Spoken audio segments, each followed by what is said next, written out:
இந்த ப்ராப்ளம் பாருங்க.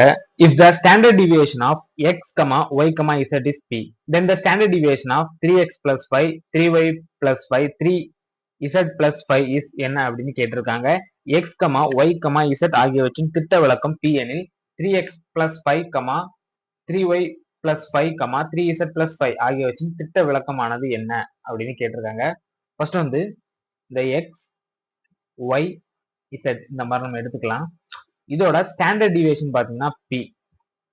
இப்போ இதுல வந்து 3x, 3y, 3z இந்த மாதிரி எல்லா டிஜிட்டு கூட நம்ம ஒரு வேரியபிள ஒரு ஒரு வேல்யூ வந்து நம்ம மல்டிப்ளை பண்ணோம் அப்படின்னா அதோட ஸ்டாண்டர்ட் டிவியேஷனும் அதே நம்பரால மல்டிப்ளை ஆகும். So 3p.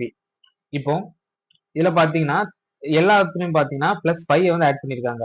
+5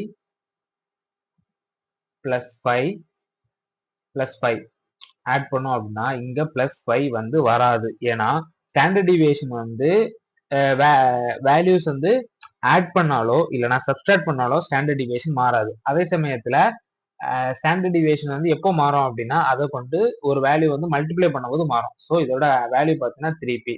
ஆன்சர் பார்த்தீங்கன்னா பில இருக்கு 3p.